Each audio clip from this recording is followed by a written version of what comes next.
के नारियों को, स्त्रियों को अखंड सौभाग्य के लिए जो नारी वेधव्य नहीं होना चाहती है, उस नारी को पूर्णिमा के कितने व्रत करना चाहिए?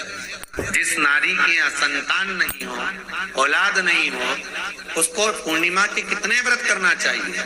जिस नारी का पुत्र, पति बहुत बीमारी से ग्रसित हो, लग रहा हो कि ये मेरा बेटा बहुत बड़ी बीमारी में गिरा हुआ है, तो नारी को कितने व्रत करना चाहिए कि नारी वेधव्य होकर ना मरे?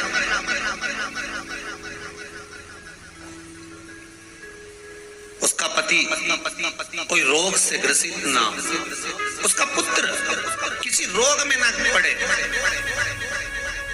अरे भाई, कितना सुंदर संवाद लिखा है। अगर किसी माता का पुत्र मान लो किसी नशे में डूबा हुआ है, कोई नशा कर रहा है और गलत नशा है, आपको लग रहा है कि ये नशे में डूबा हुआ है, आपको लग रहा है कि ये गलत जगह पर डूब गया है, आपको लग रहा है कि मदिरापान में, मांसाहार में या अधिक गांजा आदि का जो भी नशे होते हैं, जितने भी नशे, उसमें डूब चुका है और माँ उसको समझा रही है, तू नशे में मत डूब, तू इस काम को मत कर, तू ये गलत कर्म मत कर।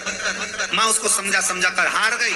तो मेरा माताओं से निवेदन है, आप उसको समझाना बंद कर दो, एक काम करना प्रारंभ कर दीजिए। हमें जो शिव महापुराण के माध्यम से शास्त्र कह रहा है कि आप 32 पूर्णिमा के व्रत प्रारंभ करें। उसमें करना क्या है? आप केवल जिस दिन व्रत रहे, रात्रि के समय पर कोई भी मीठा, कुछ भी सामग्री आप चंद्र की रोशनी में, चंद्र को अर्घ देने के बाद, पूजन करने के बाद उसको रखो, और वही सामग्री जो नशा कर रहा है उसको पूर्णिमा के दूसरे दिन उसको खिलाओ। आप धीरे धीरे खिलाना चालू करेंगे, जिस नशे में वो डूबा हुआ उस नशे से वो छूटना प्रारंभ हो जाएगा। 2 पूर्णिमा व्रत करके तो देखो, तीसरे में तुम्हें जरूरत ही नहीं, धीरे धीरे आप वो छूटना प्रारंभ हो जाएगा। जिनके नयनों में नंबर बढ़ते चले जा रहे हो, चश्मा उतर नहीं रहा, दूर का नहीं दिखे, कहीं किसी को पास का नहीं दिखे, रहते हैं।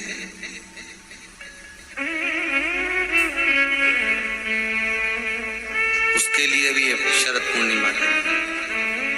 तुलसी की जो डंडी होती है, तुलसी जैसे बेलपत्र की जो ये डंडी है, ऐसे ही तुलसी का जो पत्ता होता है, उस पत्ते की जो डंडी होती है, उस डंडी को चंद्रमा को देखा जाता है, उस डंडी की जो कोर होती है, उस कोर को दृष्टि से मिलाया जाए शरद पूर्णिमा की रात में। ठीक 12 बजे आप चंद्रमा की, जैसे चंद्रमा का भाग, उस चंद्रमा के भाग को आप उस डंडी के भाग से निहारने का प्रयास करें।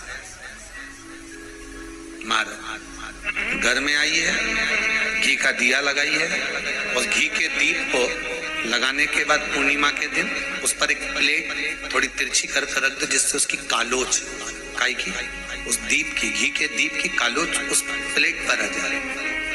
थोड़ी सी कालोच ले लीजिए, 5-10 मिनट में आ जाएगी। उसको गाय के घी में मिलाकर आंखों में सुरमा लगाकर रात्रि को सो जाइए। 3 दिन बाद आप महसूस करेंगे कि नेत्र की ज्योति बढ़ना प्रारंभ हो रही है।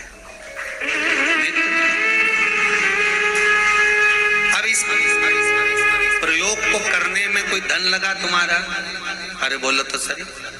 कोई दौलत लगी तुम्हारी, कोई संपदा, या फिर तुमने सुअर वाला महाराज के लाके खूब बटोर के दे दिया, कुछ लगा? नहीं। तुम करोगे, लाभ तुम्हें मिलेगा। जब बार आप किसी काम को कर रहे हो और हार जाते हो, बहुत प्रयास करा आपने, हार गए,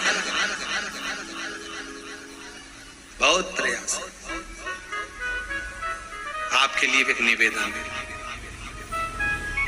किसी एग्जाम में आप बार बैठ रहे हो, नहीं हो रहा, शरद पूर्णिमा आ रही है, मात्र 7 चावल के दाने लीजिए, उसको केसर के इत्र में उसको भिंगा लीजिए। या कोई भी इत्र जो तुम्हारे घर में हो, 7 दाने चावल के जो तुम्हारे घर में इत्र हो उसमें भिंगा दीजिए। एक सफेद पुष्प हाथ में रखो।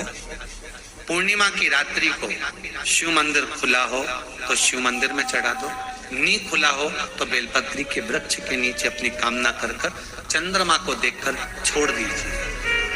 25 बार आपने प्रैक्टिकल करा, 25 बार आपने सीए का एग्जाम दे दिया, इसका एग्जाम दे दिया, उसका एग्जाम दे दिया, इंटरव्यू दे दिया, नहीं हो रहा। एक बार कर देखो, और एक बार करने के बाद में पूर्णिमा तक का, अगली पूर्णिमा का इंतजार करो। बाबा चाहेगा तो आपके कार्य सफल कर ही देगा।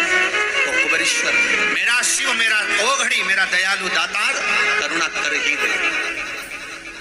करना उसी को है जो इंटरव्यू दे रहा है, जो परीक्षा दे रहा है। नहीं तो मालूम पड़े बेटी इंटरव्यू दे रही और माँ चढ़ाने चली गई, बेटा चढ़ाने चले जा। नहीं, जो चाहता है कि मेरा ये काम होना है वही। शरद पूर्णिमा